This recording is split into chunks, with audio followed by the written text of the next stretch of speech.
democratic backsliding in Hungary under this prime minister? Well, people have a lot of respect for this prime minister. He's a respected man, and I know he's a tough man, but he's a respected man, and he's done the right thing, according to many people, on immigration.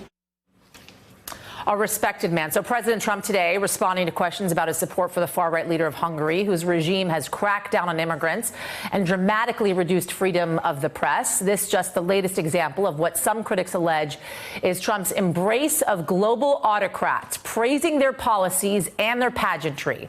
The Washington Post reporting that Trump is essentially, quote, taking over the traditional July 4th celebration, arranging to speak at the Lincoln Memorial. The Post says it's all part of Trump's multi-year effort to host a national celebration for himself and for his supporters.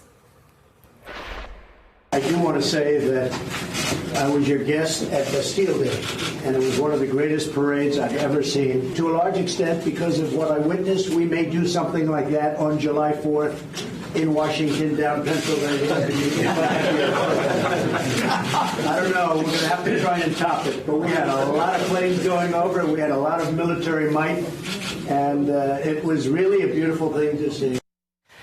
And while Democrats push oversight of this administration, they're, quote, bringing their letter openers to a gunfight, according to a column by Charles Blow in the New York Times. Blow writes this: Trump may well become the first American king, lawless and unaccountable by an overall political paralysis. I'm joined by Nick Confessori, political reporter for the New York Times, and Richard Stengel, who was Undersecretary of State in the Obama administration and the former managing editor of Time magazine. Richard, I'm going to start with you on this one. Why is Donald Trump so enamored with global autocrats? Well, it seems like he's starting a kind of autocrats club of which he's the president. He's both a cause and a symptom of this turn to the right, to nationalism. And in fact, Steve Bannon, of all people, said that Viktor Orban was Trump before Trump. Remember, Viktor Orban, who President Obama wouldn't meet with, said when there was the immigration crisis and immigrants from Syria, Muslims were crossing Hungary, he said, I'm going to put up a wall. He put up the barbed fence. He said, Europe must remain Christian. Our country must remain Christian. He has said publicly he wants to be an illiberal democracy, which is a euphemism for a dictatorship. We shouldn't be meeting with a man like that. So you bring up Orban. Here's an NPR headline: Outlets strive for independence in Hungary, where most media back the government. Nick, here's what it says. Orban's government and its allies have systemically taken control of roughly 90% of the media outlets here. The network of outlets is churning out narratives praising Orban for holding back migrant invaders and vilifying his government's critics.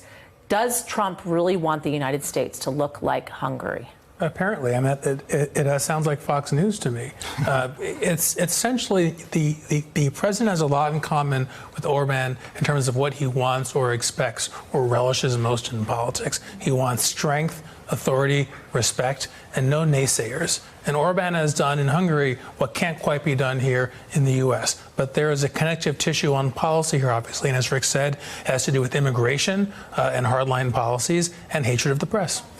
Let's talk about accountability, Richard. How do Democrats hold the president accountable when it comes to meetings, especially with autocrats like this, especially when you have meetings with Putin going on, when you have meetings with Kim Jong-un, none of which have been documented? The president has gone so far as to rip up notes that were taken by a translator with Vladimir Putin so that the press wouldn't get a hold of it, so that the public wouldn't necessarily understand the exchanges that were going on between these two leaders. How can you have checks and balances in that type of system?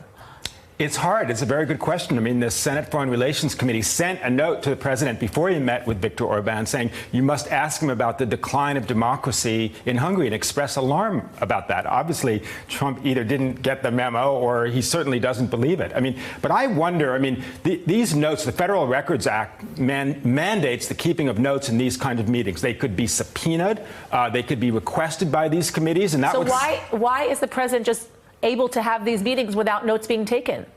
Well, we don't know that there are no notes being taken. But there's nothing being made public, nonetheless. No, and that's what I mean. I mean, so they can subpoena notes that may or may not have been taken, right, that may or may not become public. I mean, I think, and that happened in the Obama administration, that happened in many other administrations. By the way, of course, in every traditional administration, there are note takers, there are translators that that then is then circulated to the NSC and other people at the State Department. So does that need to change?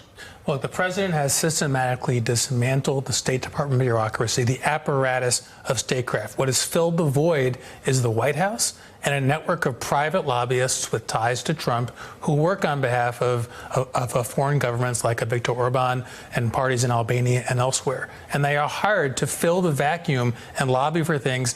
And in fact, this visit today was the product of weeks and months of lobbying by paid personnel Americans working for Orban. Richard, what about Trump, the president, calling for investigations into his political opponents?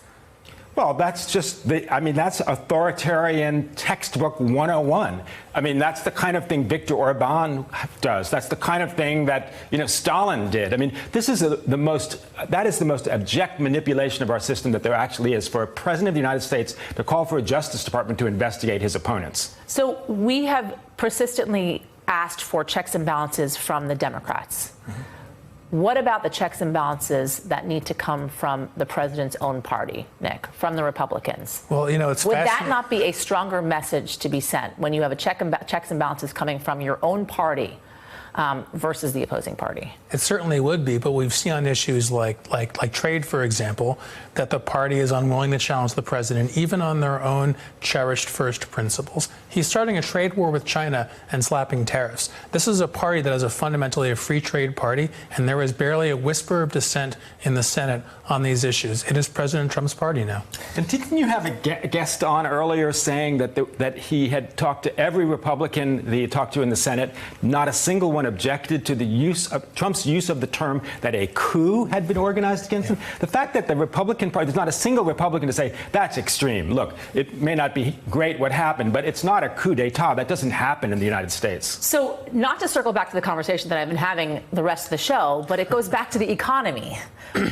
If the economy stumbles, Nick, could the president lose support from the Republicans that he has so long had the support for the last 2 years, from the Mitch McConnells of the world, who understand that the base loves the economy that the president has claimed responsibility for building?